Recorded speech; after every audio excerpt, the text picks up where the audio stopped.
All right, we are live for the Saturday Wise Talk discussion. Excited to get a chance Yeah. to throw out some questions to everybody and go from there. So waiting on everybody to get set up. So everybody got a lot of notes and stuff they want to share. And so I wanted to get this thing kicked off right. And then more importantly, for those that are tuning in, feel free to ask questions and we'll try to jump in and answer questions as best as we can and just talk through this whole scenario of what's going on together. So let me bring everybody onto the screen. We have Mr. Alan Myers joining us, and then we also have Trader Steph thus far, and a couple more people going to pop in on it. So we want to welcome everybody. So, Alan, how's everything in your neck of the woods, Al? Oh, yeah.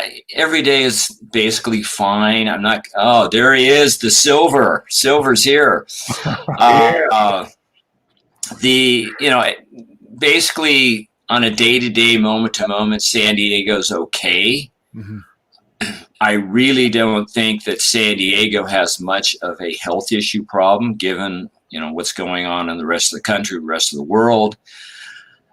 However, my biggest concern is going to be the financial, economic, business outcome that is coming.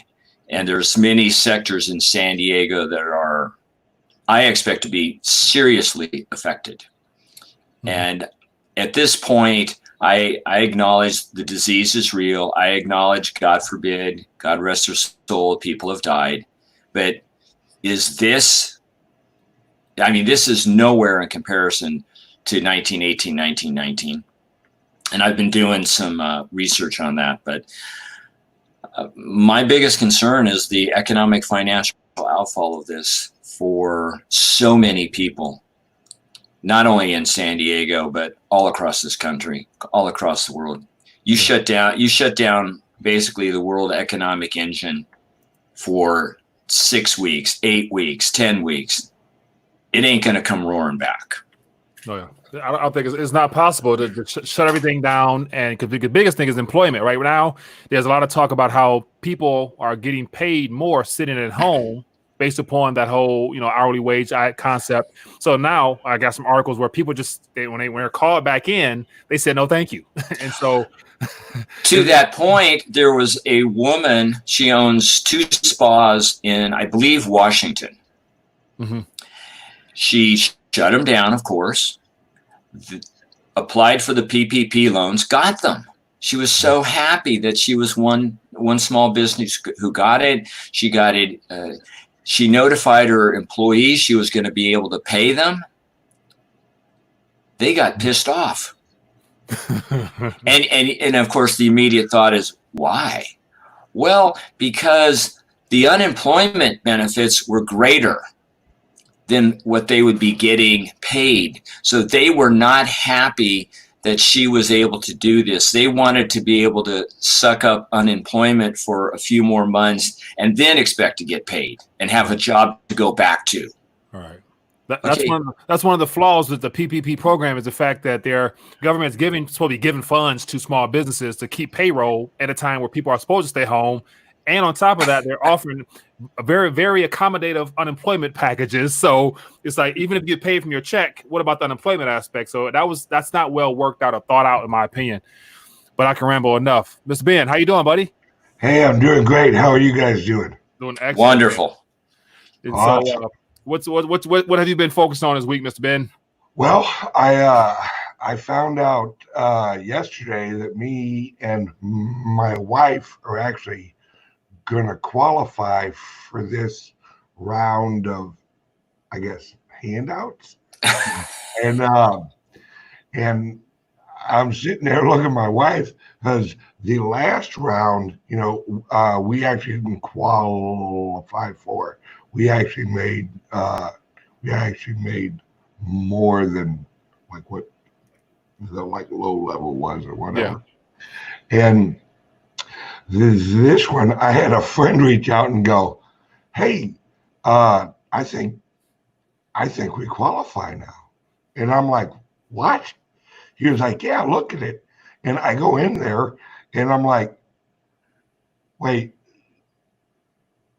So if you make 180,000 to like 280,000, that you qualify for $4,000. And it's probably going to grow on top of that. Like they're gonna, because I heard about the tax incentives for those that make $1 million plus. Now there's some very beneficial tax advantages for those that are in that million tax range already. So yeah, they're trying to basically bribe us slash pamper us to the point where it'll be easy to roll out whatever that next plan will be. Because if you want to keep those type of benefits, you might have to comply. And so don't get too comfortable off this government stimulus going on now. It literally blew my mind. I walked in and said, "Honey, we qualify for $4,000,000," and she's like, "What? How the hell do we qualify?" And I'm like, "Oh no." And we actually talked about it, and we aren't even going to try and get it. It's just not something we're interested in. Yeah. Well, here in Michigan, go ahead, Trader. I'm proud of you, Ben. But I'm going to throw in my 2 cents because I'm hearing a lot of. I'm digging in my brain for the right vocabulary here because languages is very important, right? Otherwise, we wouldn't be talking. Yeah, exactly. It's semantics. You ever study semantics? It's really cool. But people are got to swallow their pride. And I get the whole argument thing and the money printing thing. I get that. But what y'all need to realize, if you haven't already, is that the debt doesn't matter anymore. We're beyond the point of fixing it. Okay? Yeah. So given those circumstances, we're on the path to a global currency reset, debt jubilee. It's here. Get real.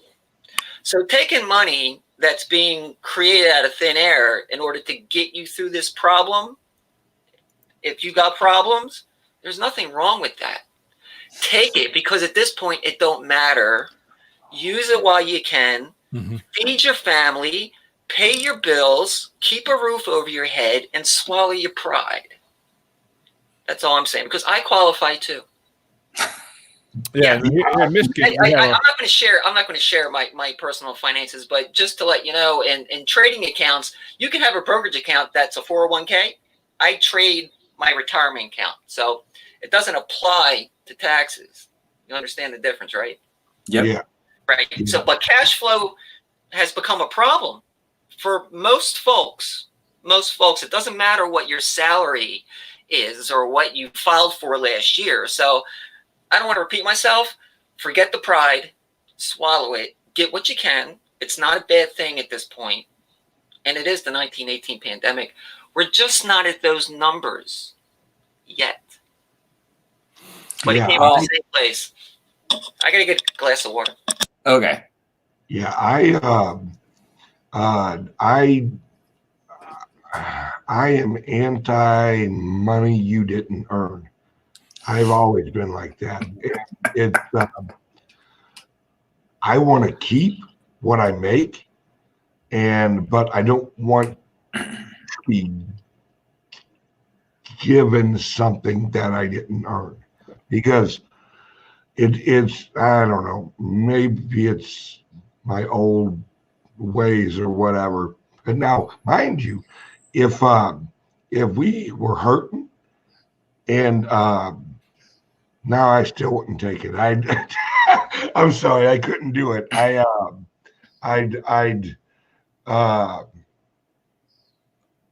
would change our lives before I actually took a handout. Ben, you remind me of a story a friend of mine told me. He was growing up Midwest, a little bit older than me. He's a young guy. And there's a knock at the back door. His mom answers the door. It's a man. He's looking for work. He'll work for food. His mom says, "Sir, I don't really have anything around the house for you to do, but I will give you a plate of food." He said, "I can't take it," and he walked away. He wasn't going to take even a handout of food without earning it. I wanted to make some I love the back and forth. I wanted to make some comments about what Steph said. Steph, are you back? Yeah, I'm here. Okay. Again, it's, You understand what I'm saying, though, about this debt's going to be wiped out. It's not even going to exist. Well, I'm going to take the other side of that. Go ahead, please do. Good. And this is what's so valuable about this is that, okay, and Michael, thanks for throwing up the clock, because I didn't, the last time I checked, it was in my mind 23. Yeah, it was 23 plus. So basically, since the last time I checked, the debt's gone up over $1 trillion. County. So yeah, take that away. It's just too distracting for me, please. Okay. It's so painful to look at. The debt is absolutely totally unpayable. Mm-hmm.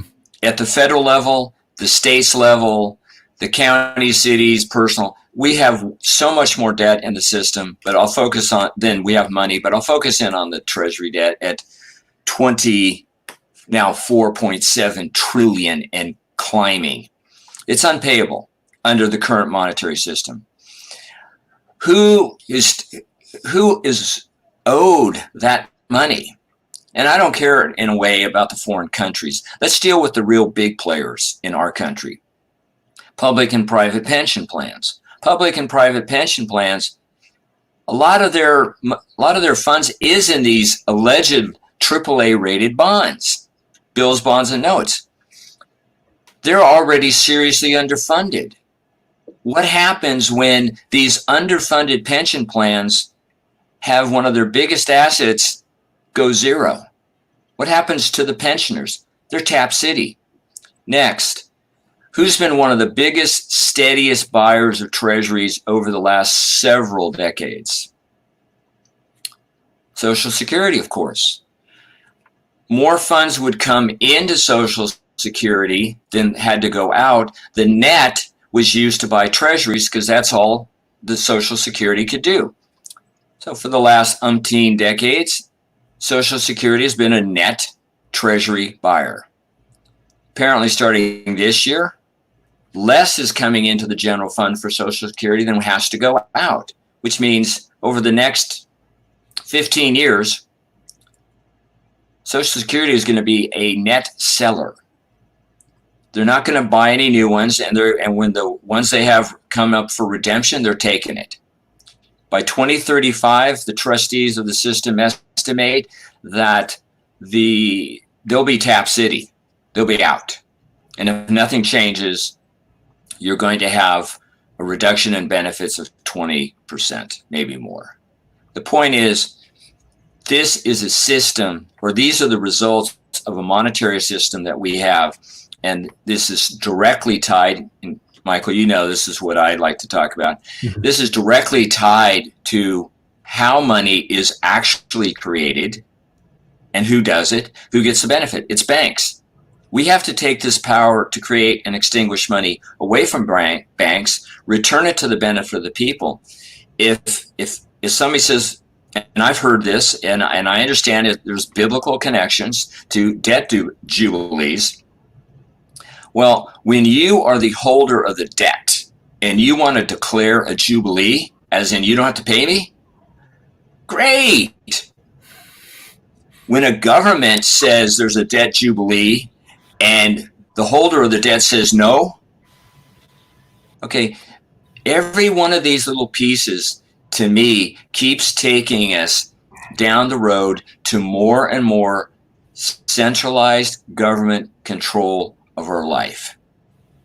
This has never been good. This is what the founders fought against. This is what the founders were able to create a whole another way of living in a country. To the point, Baltimore, I saw it this morning. The mayor of Baltimore has pushed and apparently is going to get 6 months to put up drone airplanes to track people. Now, they say that it's only going to be, little dots and it's not going to be biometrics or anything, but I'm thinking, you are going to track people's movements via drones? Hey, I'll tell you what, they better not try that shit in Missouri. That's target practice. You're actually just making all my points. Oh, really? Yeah, clear your mind for a minute. Yes, ma'am. All the years, look, I came from the bank. Wait a minute. You're implying I have one to clear, but okay. Right, okay. Look, I worked in banking for a long time, but don't crucify me for that. I was making a living. I was a peon. I was a peasant. Get it? Okay. I learned a few things while working in banking. So I can only imagine. When everyone complains about the system and the banks being bailed out, right? Isn't that right? You just made that point. How did I make it benefits the banking system. You know, the central banking system's the problem. Look, I know exactly where you come from. I know what you're saying. But at the same time, one of the underlying arguments since at least 2008, everyone bitched and moaned because the banks got bailed out and it was their fault because of the derivatives, right? Okay, so hold on. So now here we are in a position where actually average Joe and Main Street is getting bailed out. And matter of fact, small businesses are getting loans that they're not going to have to pay back. It's a grant. And everyone's complaining. So look, my point being is it doesn't matter anymore because the debt's so bad. If you want to go back and forth all day about treasuries and this, it's water under the bridge. We're entering a new paradigm. Now, what that paradigm is going to be, that's the question, because I don't want to be tracked by drones, for instance. I don't want to be tracked with digital money, for instance. I get all that. Really, I'm with you. But as far as the current monetary system, it's collapsing. We're just muddling our way through. And down at the Federal Reserve in New York on that infamous weekend when Lehman Brothers went under, it was understood at that meeting that, look, we need to keep it going for a little while longer, because if we don't do something right now to keep it going for a little while longer, everything that we thought that we knew and what we had is gone now. So they made it go on for a little bit longer. And here we are. And it was a virus of all things, this little tiny virus that you can't even see. That actually is the pin that is popping the bubble this time. And it's something that we really can't control. You know, we think we can control Mother Nature, and we can't. It's always one step ahead of us. So my point being, hey, the monetary system is going to be completely revamped in one way, shape, or form. I don't know what that's going to be.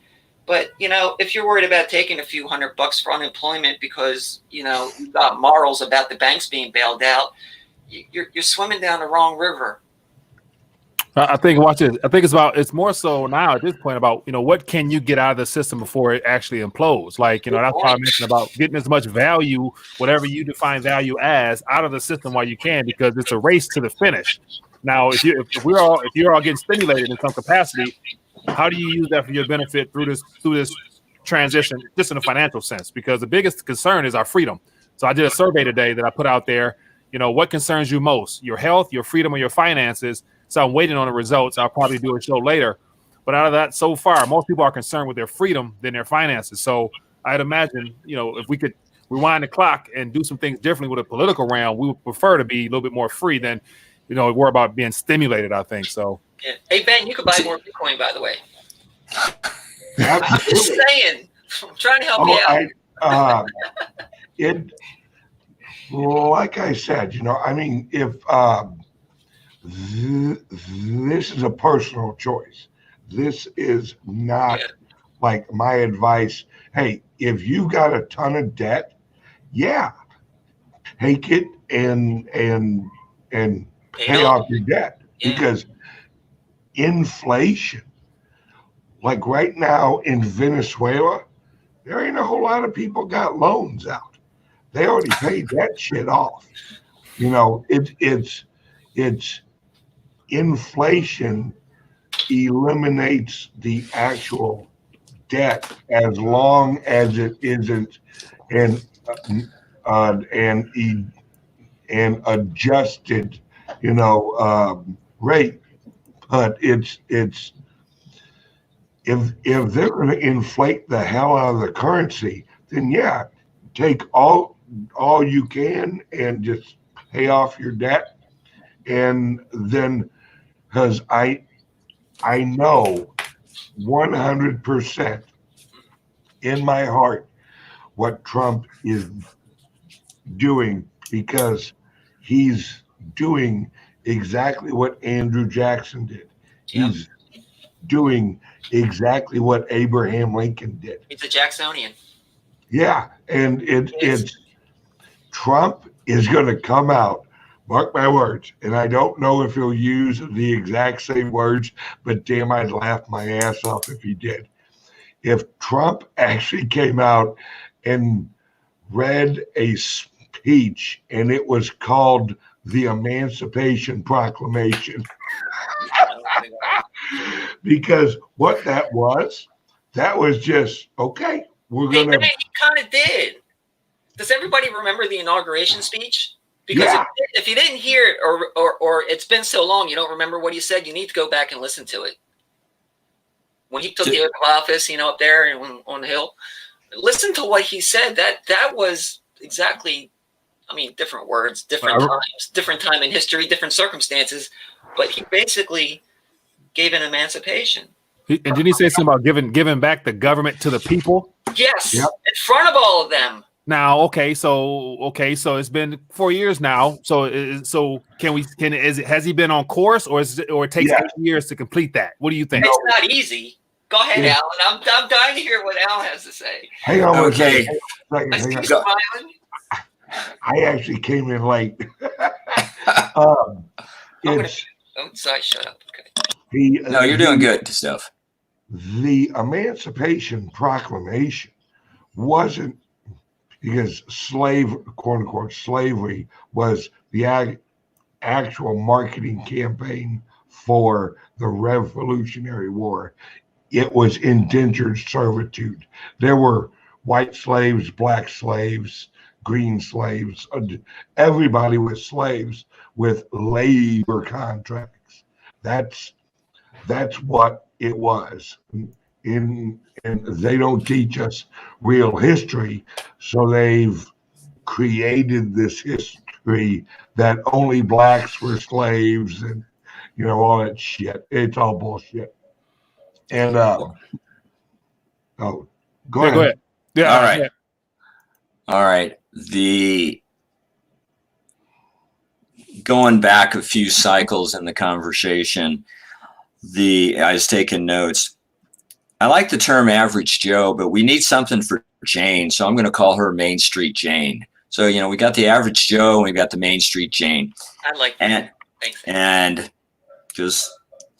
But what is if we think back into our general understanding of history, and when things financially, economically implode, does it ever really turn out well for the average person?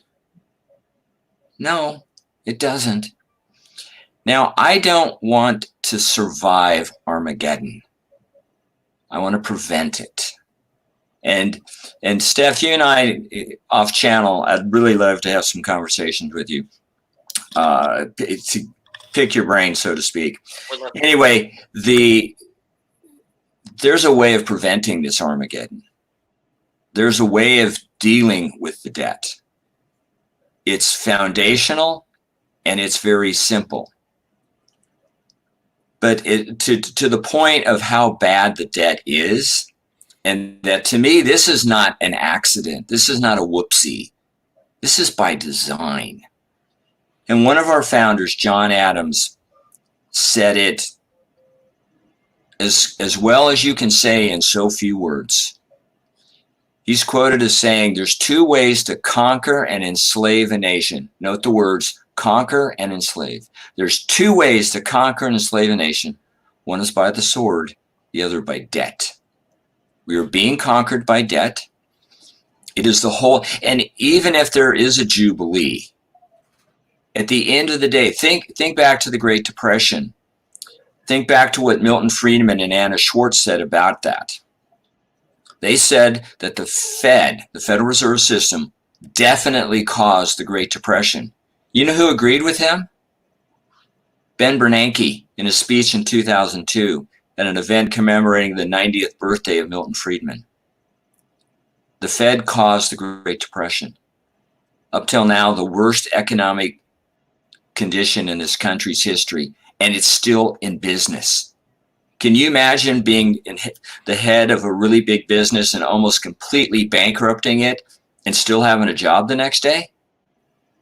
This is craziness. The Treasury has taken over some of the role of the Federal Reserve. Oh yeah, As a couple of weeks. But anyway, go ahead. Yeah. Anyway, to me, this if we wait for this to play out the way it's playing out, Michael, the people who voted for freedom, they're going to lose it. Because every step of the way that there is more. I mean, think about what we are complying with, and such as stay at home and this and that. I'm not. Thank you. But the thing is this is not done constitutionally. There's no constitutional authority to do this. We're being told that whether it's federal government, state governments, county, city governments, they're issuing orders. Excuse me, if I'm in the military and you're a higher ranking officer, I obey your order, generally speaking. I'm a citizen owner. The people issuing these orders are elected employees. No, you have to go by the rule of law, and they're not doing that. Make suggestions, share information, plead and beg for people to stay apart. But to say that if you walk down the beach, and this is in San Diego, you go take a walk on the beach and there's no one there, we're going to fine you $1,000. And oh, by the way, the police officer who's going to fine you will not be wearing gloves, will not be wearing masks, and will get within 6 feet of you. You need to leave California. Move to New Hampshire. You won't have that problem. Well, I have thought about that. There's no beaches in New Hampshire, is there? Get out of California, for God's sake. And I have a friend in Tennessee, and years ago he said, Alan, what are you doing in California? You're behind enemy lines. And I said, I know, but someone has to be here. So I'll... No. I'm so proud of you, Alan. I completely disagree with you. And I'll tell with you me? what. Yeah. About what? Living now, mind you, if you want to live in California, brother, more power to you. Right. California socially is socialistic. Well, there's Northern California and Southern California. Just right. Right. Possibilities there, but go ahead. It's what Trump's creating and what Trump's moving towards with pulling. He's doing what Abraham Lincoln did. Abraham Lincoln used constitutional authority, and he actually he arrested a lot of damn people that were bad, the Illuminati of the time. And you have a choice. Right? We all got a choice right now. Either Trump progressively restructures this system, or we go to war. Which one you want? I think we're going to war anyway. Yeah, I think war with. Wait a minute. War with who? Right. I know. Iran. Let's clarify here, Ben. No. Let's clarify. Let's clarify that. That's all a bunch of bullshit. Ben, are you referring to civil war or general war in the world? I'm talking about civil economic war. Okay. I'm not talking about people actually picking up guns and like running over to Illinois and you bunch of Yankees. What I'm talking about is Trump is obviously dragging authority out of the Federal Reserve and into the Treasury. Now, if you look at what he did with oil, Trump is going to launch, just like JFK did, launch a currency out of the treasury that is actually backed by the productivity and assets of America. And That's gold. huh? And it's going to be backed by a percentage of gold. Absolutely. Domestic dollar. I actually think it is going to be backed by gold, silver, oil, and actually Bitcoin. I know it sounds crazy right now. No. Think about this. It could be a digital currency that would be a ledgered currency, but I don't know if it would be Bitcoin would be in the basket. Yeah, absolutely. I'll tell you why. Okay, Because a country holds reserves not because they value them, but because people they trade with value them. We hold a lot of currencies that we don't give a shit about, but we hold them because other people value them. Right? But you can't hold them, Ben. Huh? If you're backing a currency by a physical asset, it's something that's deliverable. Right. Bitcoin's not deliverable. It is the only thing in existence that the transaction is the delivery. I know, but it doesn't exist. Is what I'm saying. It's Fugazi. It's a great speculative asset, but it's not. No. This I know it's a tough point. You and I have to have a conversation because it's like value is a human illusion. Right here, now you're gonna have to think very deep. Right? Wait, stop for a second, please. I love all this stuff. Ben, please explain to me why you say value. I think you said value is a human illusion. Yes, it's a shared illusion. Okay, tell me why, please. Right, because a value is situational. Value is relative. Right? Why were the Aztecs? Why did they not value gold as much as the Spanish who came over valued it? Well, I can tell you that if you want to focus on gold, the Incas literally had tons of gold and silver, and they referred to gold, this is my understanding, by the term translated sweat of the sun, and silver was tears of the moon. Now, when you give those kind of terms to a metal, you're thinking very highly of them. But the Incas did not use gold or silver for money. And they built one heck of a civilization literally in the middle of nowhere. Right. And it's still in the middle. But let me finish. But what did they use for money? Cacao beans. So for the Incas, their money literally did grow on trees. Now, if I value something, let's say I've got a trinket. I found it in a little shop, and it's just so precious to me. Ben, you look at it and go, I wouldn't use this for a doorstop. Okay, value, it to me, to the point, is not an illusion. It's real. It exists. It can be very personal.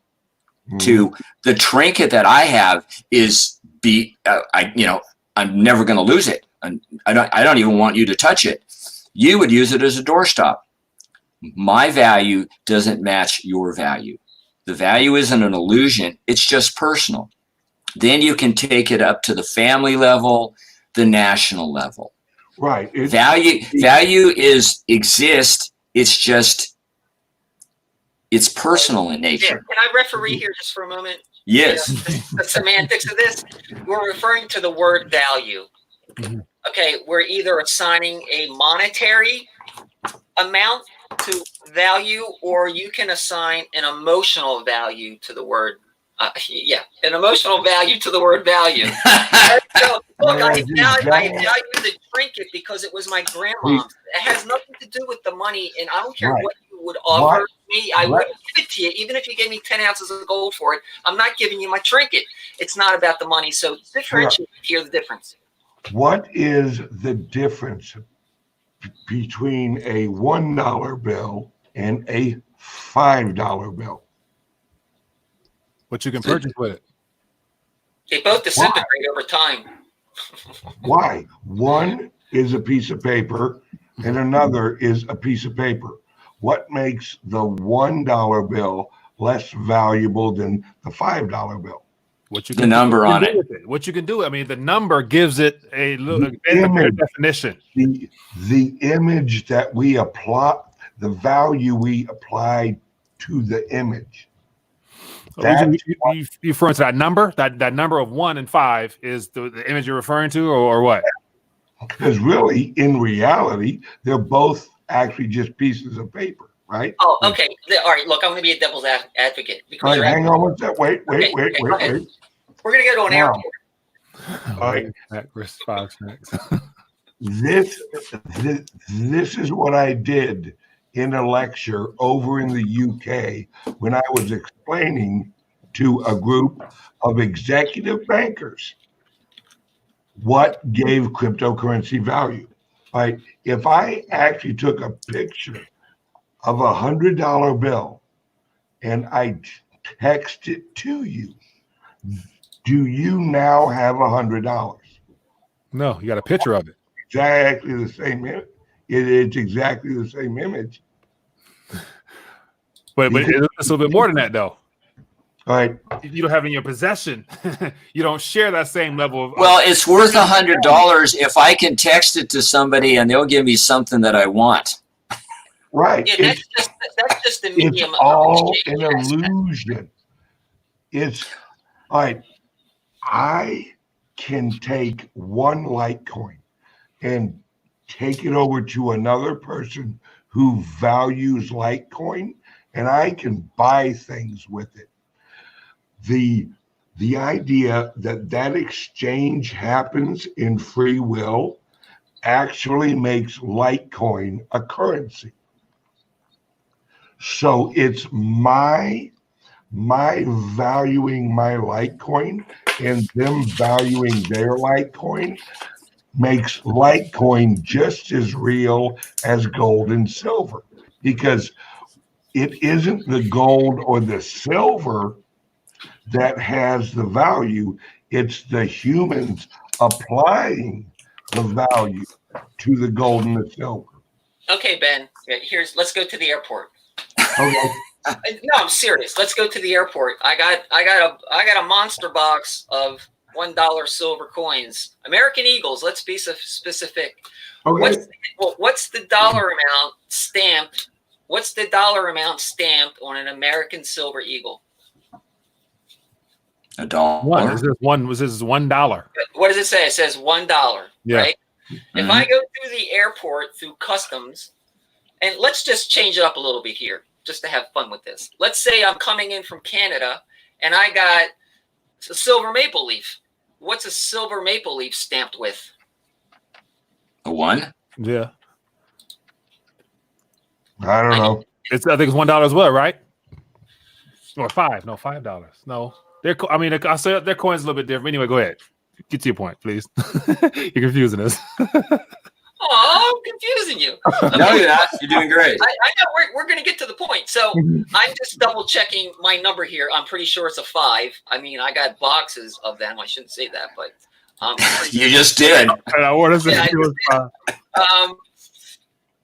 It's a bike ride away. Hang on. Let me see what it says. It says $5. Okay. Yeah, I was right. It says $5. So I got. Let's just do one silver maple leaf. It's in my pocket. It's $5. That's its value. It's $5. Remember, this is a silver maple leaf. I go through the airport to enter the United States. And, there's issues with transporting gold and silver and precious metals when you're crossing international borders. And it could get a lot worse, but here's my point. So the guy at the customs or gal says, have you brought anything of value across the border with you? And you're like, oh, yeah, I got a monster box of maple leaf. All right. And they say, oh, well, this is worth so-and-so. Let me look up the price of silver, and it's so much an ounce, and this is too much or whatever, and we're going to confiscate it. Well, you know what? They're wrong. Because legally, the only value they can place upon that 1 ounce silver coin of 0.9999 silver is 5 Canadian dollars. It's not worth the silver that it's made of. Now, so that's an interesting twist when we're talking about dollars not even worth the paper it's printed on, right? So yes, it's about value. It's about what is it really worth? Because I'm going to take that silver maple leaf, I get across the border and I get away with it, and I really didn't get away with everything because I'm following the law, and I can go sell it for a lot more dollars than $5, can't I? Let's think about value. Now, let's take that exact same example. You take $100,000 worth of silver across that border, and I'll actually take $100,000 worth of Litecoin over that border. They don't know I've got anything. I know this argument, Ben. I know this argument, but that's not what we're talking about. Phrase in my head where I walk through, sir, do you have anything of value on you? Nope. Walk right through. I'm done. I walk to the other side. I open up my phone. Voila. I have $100,000 worth of Litecoin ready to spend. Ben, that's what you just did. Let's go to Alan just for a moment here. We're talking about your phone. You're using your phone to do your banking, and you're assuming that the ledger is not trackable and traced. Look, you've just been traced through customs.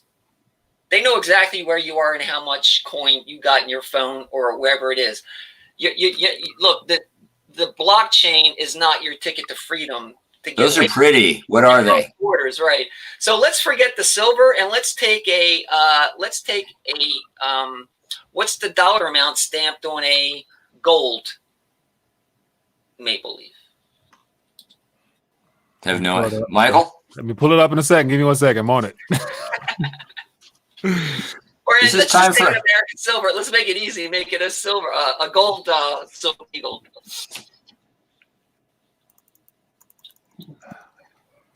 He's finding it. I hope that the people who are tuning into this today are learning something about this if you didn't know it already. I hope they're listening closely. Yeah, because you can travel with gold and silver. So which one are we doing? Are we doing a gold? Are we doing a Canadian or? You got to flip the other side of the coin to get the value on it. $50. $50. Whoa! It doesn't matter if gold is $1,700, $2,000, $3,000, $5,000 in an ounce. At this moment in time, when you go through that customs, it's only worth $50.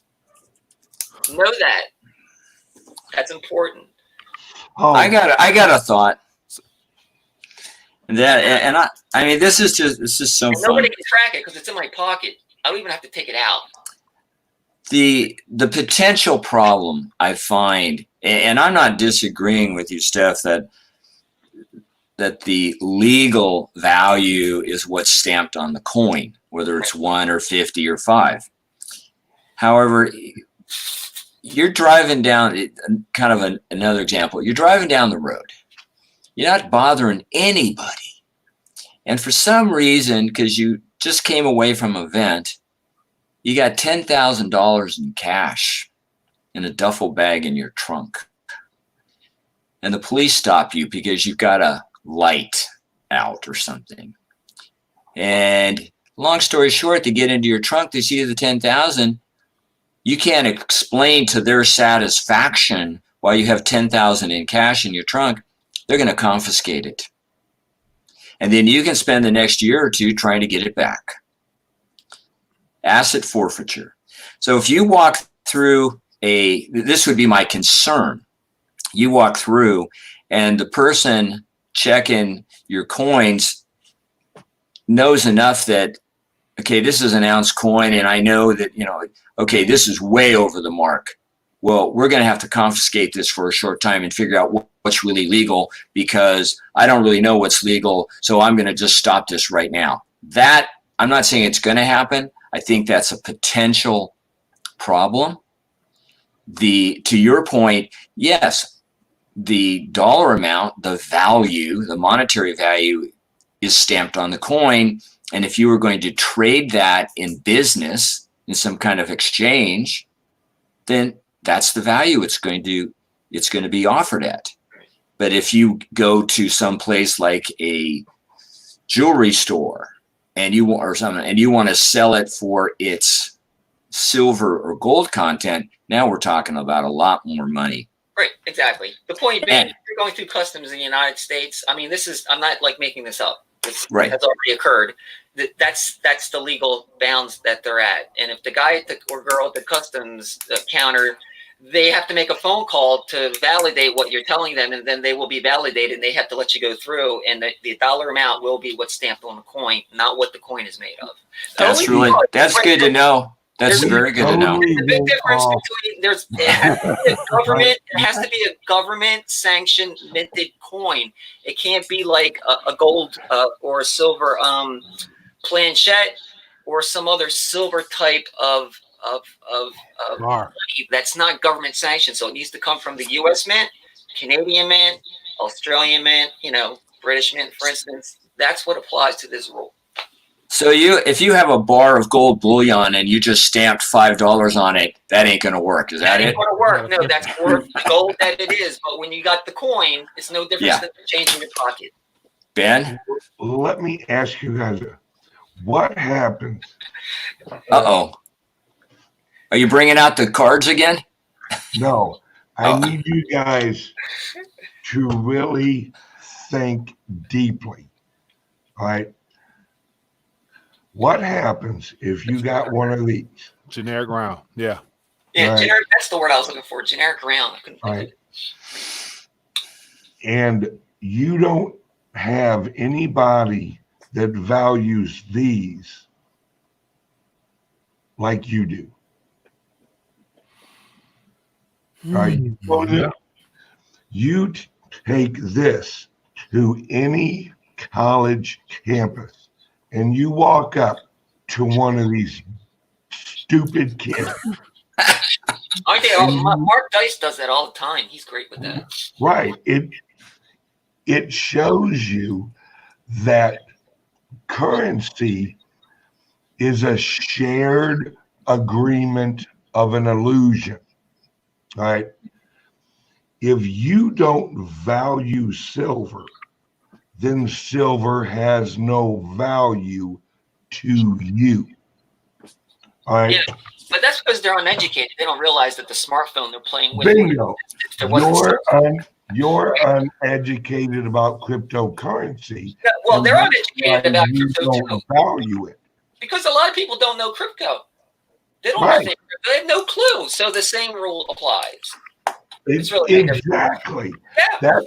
It's a shared illusion that we agree on.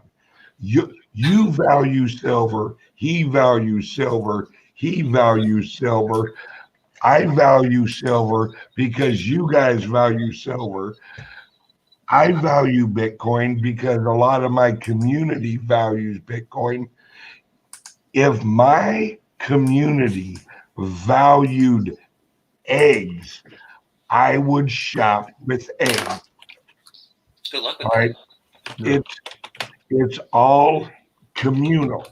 Now, in the future and now, to transact value globally,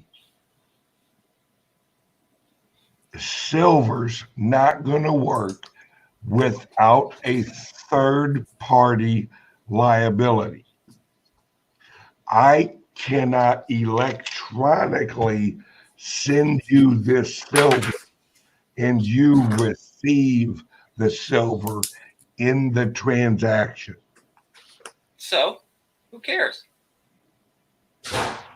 You're talking about electronic. You're talking about digitized electronic money. You're trying to convert something that exists and is real, and I can walk away with, versus Fugazi. You can't. There's no comparison to the two. We're talking two different worlds here, and I understand where you're coming from. Right. We're talking this. This works This works locally, trustless.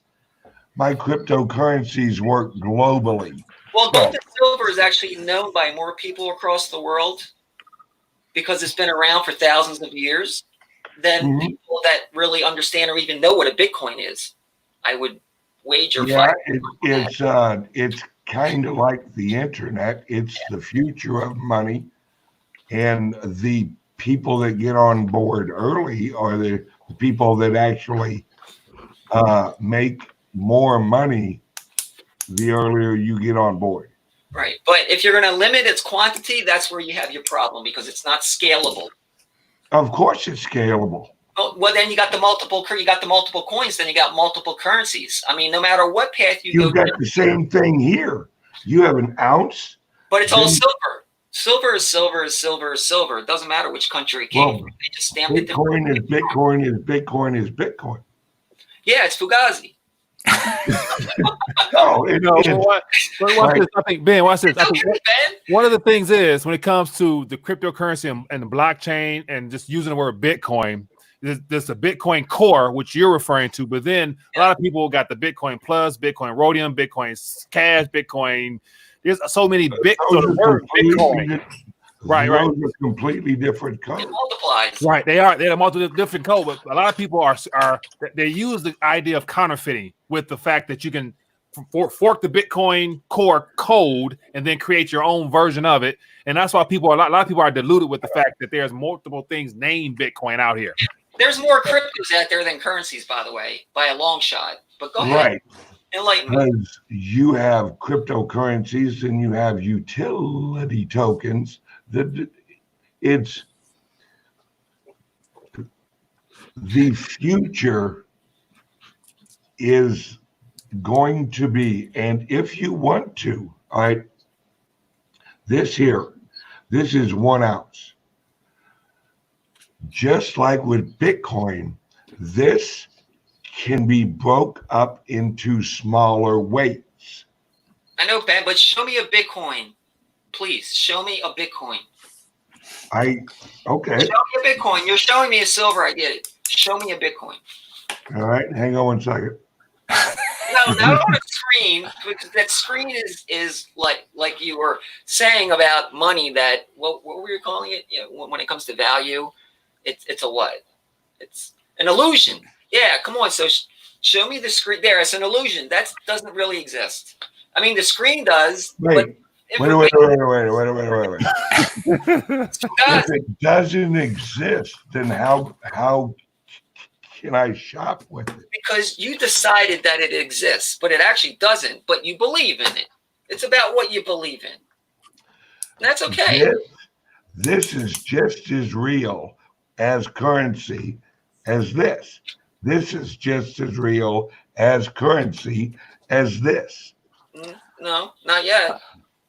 Okay, my turn. Now, so as of now, both of them can be used and exchanged for something of value at this current moment, and they're both going to increase in nominal value because all the crap happening around us. So they both work hand in hand to me. So I think it's a win-win if you have either one of those, I think. Yeah, so if the other end is going to accept it and actually decide to exchange with it, yeah. So don't assume that everybody is doing it, because they're not. Hang on, wait. What is the argument for gold and silver going up? You said earlier the problem with Bitcoin is the limited supply. No, it's not. Actually, that's how they sold it. Now everyone realizes that that's not actually an issue. Absolutely. The only coin that I can send to a Bitcoin wallet is Bitcoin. Okay. So Bitcoin Core. Yeah. Right. The only coin that I can send to a Litecoin wallet is Litecoin. right. So So if me and another individual value Litecoin, I send him Litecoin on the Litecoin ledger. yeah, sounds complicated. All those intermediaries you got in between you and the transaction, talk about counterparty risk. You just keep layering more counterparty risk on top of more counterparty risk. There is no count. There's me and him. No, then you don't understand what counterparty risk is. What's Yeah, the definition? What's the definition of counter? Yeah, go ahead. You take over, Alan. Okay, wait a minute. My turn. My turn. One. No counterparty there. Okay, we'll get to that. The thing is with money, and that's my term for it. Way back in the day, this is even older than Ben is. Way back in the day, there was no money. There was straight up barter. Human beings figured out this is really not functional. I got oranges. I want apples. Everybody who has apples don't want oranges. They want eggs. So I got to go find somebody, on and on and on and on. Humans came up with the concept of money because money facilitates an indirect transaction. That's its huge value. That is the tool. It makes happen an indirect transaction. Now, somebody may want a crypto. Somebody may want gold, silver, whatever. But understand the main function of money, in my opinion, is to facilitate, make happen an indirect transaction. Now, we have all kinds of money all over the world because we have all kinds of countries. Some items from history have held a certain value. And real quick, I looked up a definition of value. I'm not going to get into them, but you can find a value definition for art, math, economics, sociology, and color. And there's got to be more. So when we start talking about value, we need to be very specific as to what we mean by using that word. Thing is, I really don't care that much what is used as money within a country, as long as everybody's on board with it, and that the creation and extinguishment of that money benefits the people, not private groups such as banks, and it's controlled by the people. The other thing is that my problem with cryptos in general, is that it has one form, electronic. Now, gazoont. Now, and this is, so for me, in our current monetary system, we have electronic money, checkbook money, whatever you want to call it, digits in checking account, digits in accounts in computers, electronically. I call it M1ED. Then there's the physical money, cash and coin. If we got hit by another Carrington event, and if you don't know what a Carrington event, check it out. It took place in, I think, 1859. The only reason people knew that there was this mass ejection off the sun that just cooked us is because all the telegraphs fried. Talk about counterparty risk, eh? Yeah. Otherwise, if you didn't notice that the aurora borealis went down to the tropics, you never would have felt the thing. Well, if we have, and the Earth actually missed one of those events by about 9 days some time ago. If we ever get hit, God forbid, with another Carrington event, and that's what they call it, this mass ejection off the sun. Solar flare. Every computer, every electronic device, all our cars, you name it, they're fried. It's gone. So if all your money sits, and let's just keep it in the regular monetary system of today. If all your money sits in a checking and a savings and retirement account, investment account in somebody else's computer, it's gone. It's vapor. You'll never see it again. It does not exist. If you don't have physical money, and if we don't have physical money, where are we going to? We're going back to barter. Yeah. We're going back to the Stone Age. This is not good. We need to have at least a physical and electronic. I'm fine with electronic. I have no problem with it. But you need to have a physical counterpart.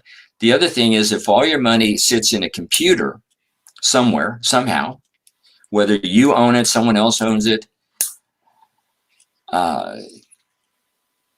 then especially when Sweden and Denmark are pushing really hard to go fully electronic money, no physical. That means all your money sits in somebody's computer. You can get locked out. Mm-hmm. It can be taken. It can be hijacked.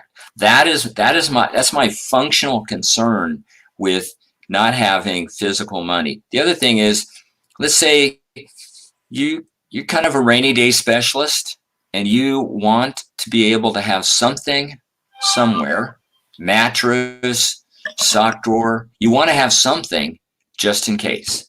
Well, when all money in a system, in a society, in a country is electronic, you don't have that option. And finally, and this could just be accidental. Social Security, last time I read, declares 1,000 people dead a month that aren't dead. And when Social Security declares you dead, you have no access to credit. You're probably going to get locked out of your bank account. And you're going to have to scream for months to let them know you're not dead. Well, when everything is electronic, you dead or not, you can get locked out. That's my concern. Yeah. The only problem with that is that my actual particular, maybe I should do a video on private key, public key, how it transacts, because I think people don't grasp exactly what Bitcoin is. And I'm okay with that because I value silver, right? And because of my knowledge of cryptocurrency, I value Bitcoin and Litecoin and a few other cryptocurrencies. In the future, silver and gold will never go away. And neither will Litecoin or Bitcoin or Ethereum. As long as people value it, it will have value. If an asteroid hits us, we're done. No one's going to give a shit about silver. No one's going to give a shit about gold. We're going to give a shit about how do I eat? Am I still alive? Is there going to be sunlight to grow food? So if we have an EMP, my actual Bitcoin is still there. It isn't affected by the EMP. The computer is, but as soon as I reboot or if I print out a paper wallet, this is the equivalent of this in a physical form. Yes and no, Ben. I see where you're going with that, but you're forgetting about the daisy chain that connects the crypto network. The blockchain? No, not the blockchain. But the reason that it runs is because it's ran off of mainframe computers, and you've got it, and you have no. Wait a minute, I know what you're going to get ready to say. There are exchanges that run. There are mining operations. That's why some of the mining operations go out of business, because the price would get so low that they were bankrupt basically. There are certain margins that need to be met in order to keep the hash going. So there's lots of counterparty risk with it. But if we have a Carrington type event with a solar flare, which is not out of the question. We've come really close to having them within the last 10 years, and we understand this even more so now because we're able to track things with the satellites we have on the sun, and this happens more often than what we would like. It just doesn't happen to be aimed directly at us at a certain angle. Otherwise, we'd already be toast. But the whole electronic thing, just because you've got your crypto wallet and your little flash drive sitting in your metal container that used to hold military ammo and it's protected, doesn't necessarily guarantee that once the lights come back on, if and when they do, that you're going to be able to transact on a network and live off of that money. And neither is silver. Yes, you will be able to. No. What if no one around you values silver? Because back in the day when they didn't have electricity, what was the base of their currency? What if no one around you values silver? There's a difference. If no one values silver, to your point, right, then I hope you have pogo sticks, because people are going to value pogo sticks. But we do value it, and we can't get around not valuing it. The other thing is, your argument is if something happens in the future that fucks a bunch of shit up. Now you're using technical terms. That's going to make it hard for you, Ben. Well, yeah, no shit. If something goes wrong out in the universe, we're all going to have a bad time. It's going to be me with my... It isn't like if there's a solar flare that takes out the internet, takes out computers, takes out cars, that you guys are going to be hopping and skipping and happy-go-lucky. No. I'm not saying that. Hey, watch it. If we get to if we experience some extreme things like that, I doubt finances will be anything of concern for any of us. It's going to be the core essentials of food, shelter, and all that stuff like that, and security. So I think civilization will work itself out to reestablishing some exchange of value amongst each other. Yeah. And it might start off with just simply you doing something you're good at, I do something I'm good at, we exchange that. But then as time goes on, as we rebuild again, then they'll settle on something. And I think, because we're, gold and silver is pretty much ingrained in our thinking as being a measuring tool, internationally accepted, that I think we will probably end up getting back to some form of something that can't be printed, counterfeit and stuff like that, which is I will probably end up going back to gold and silver in a worst case scenario. The gold and silver has monetary value because of its underlying characteristics as a metal. No. It has nothing to do with money or monetary systems, actually. That's not why gold and silver are of such value. And that's why they chose gold and silver to be used as a measurement of currency. So let's just differentiate there. That's an important. Well, you can turn it into jewelry, but too. But it's the characteristics on the table. It's what it's made of and how it lasts and the things that it can be used for. That's what makes it valuable, not the fact that someone says we're going to back our currency with gold or silver, or someone's going to want to trade me an apple pie for my one silver coin. No, actually, that's not what makes it valuable. That's exactly what makes it valuable. No, it doesn't. And that's where the confusion is here. No, why was gold and silver chosen? Gold and silver were chosen had nothing to do with money or currencies or value. Didn't gold and silver, or going again, I'm kind of imagining back in the day, gold and silver was somewhat rare, so it made it valuable if you liked it. If you think back to all the eons before the last few hundred years, who ruled the world? Monarchs, dictators, tyrants. They're the ones who controlled what was and what would not be money. Limited supply. It had some interesting characteristics. People liked the look of it. It didn't rust. There's lots of things that maybe it was convenient at the time. Either way, when you're a monarch, dictator, and tyrant, what do you want to do? You want to control the money. Because you control the money, you're going to control the people. And that just turned out to be, for them, the Incas, cacao beans. Because apparently they had a lot more gold than they had cacao beans. Yep. And that's what they did.